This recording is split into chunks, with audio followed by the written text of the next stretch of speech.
ప్రభు నందు ప్రియులకు క్రీస్తు యేసు వారి ఘనమైన నామములు శుభములు తెలియజేస్తున్నాం. ఈ దినము హెబ్రోన్ క్యాలెండర్ వాగ్దానము.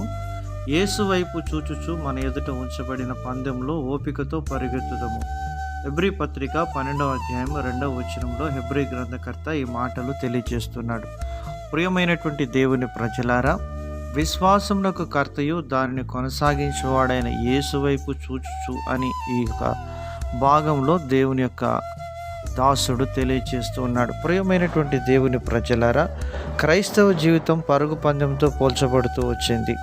మరి మన యొక్క జీవితంలో ప్రభునందు మనము విశ్వాసం ఉంచినటువంటి ఈ యొక్క సత్క్రియ ఆరంభించినటువంటి దేవుడు యేసుక్రీస్తు ప్రభువు దినం వరకు దానిని కొనసాగించనని రూఢిగా నమ్ముచున్నానని ఫిలిప్పీ 1:6లో దైవజనుడు పౌలు గారు రాస్తూ ఈ మాటలు తెలియజేస్తున్నాడు. ప్రియమైనటువంటి దేవుని ప్రజలారా, ఒక క్రైస్తవునికి ఈ లోకంలో తన విశ్వాసాన్ని జారిపోయేటట్లుగా చేసేయడానికి శత్రువైన అపవాది ఎన్నో రకాలైనటువంటి ప్రయత్నాలు వాడు చేసేవాడుగా ఉంటున్నాడు. ప్రియమైనటువంటి దేవుని ప్రజలారా, వాని యొక్క ప్రయత్నాలలో మనం చిక్కుపడకుండాట్లుగా ఎల్లప్పుడూ మనము యేసు వైపు చూచుచు మన ఎదుట ఉంచబడిన పందెంలో ఓపికతో మనం పరిగెత్తినప్పుడు మనము గురిని చేరుకోగలిగే వారంగా ఉంటాం. ఎందుకనగా మన విశ్వాసాన్ని కొనసాగించే దేవుడు యేసుక్రీస్తు ప్రభువారు. వారు ఆయన తట్టు చూడగా వారికి వెలుగు కలిగెను అని దేవుని వాక్యంలో రాయబడి ఉంది.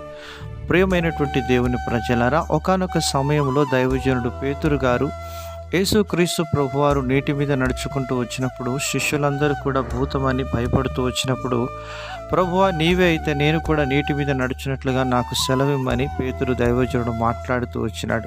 అప్పుడు ప్రభువారు చెప్పారు, పేతురు రమ్ము అని చెప్పినప్పుడు పేతురు యేసు వైపు చూచి నడిచినంతసేపు ఎంతో సునాయాసంగా చక్కగా నేలపై నడిచినట్లుగా నడుస్తూ వచ్చినాడు. ఎప్పుడైతే గాలి తుఫాను ఆ యొక్క శబ్దాలకు తాను భయపడి యేసు వైపు నుంచి దృష్టి మరల్చి గాలి వైపు చూస్తూ వచ్చినాడో తాను మునిగిపోతూ వచ్చినాడు. ప్రియమైనటువంటి దేవుని ప్రజలారా, మన యొక్క విశ్వాస జీవితంలో కూడా మనకు ఎదురయ్యే సమస్యలు, మనకు ఎదురయ్యే ఆటుపోట్లను మనం చూసినప్పుడు మనము ఈ లోకం అనే సాగరంలో మనం మునిగిపోయే వారంగా ఉంటాం. అలాంటి పరిస్థితులు మనకు వచ్చినప్పటికీ ప్రభువు నమ్మతగినటువంటి వాడు. ఎందుకనగా నిన్ను పిలిచిన దేవుడు నమ్మతగిన వాడు, నీతిమంతుడు అని దేవుని వాక్యం సెలవిస్తుంది. ప్రియమైనటువంటి దేవుని ప్రజలారా, కనుక ఆయన వైపు చూస్తూ మనం ముందుకు అడుగు వేసినప్పుడు షద్రక్ మేషక్ అబేద్నెగోలు ఆయన వైపు చూస్తూ ముందుకు సాగినారు. వారు కాలిపోలేదు, వారు విజయులుగా నిలబడుతూ వచ్చినట్లుగా చూస్తున్నాం.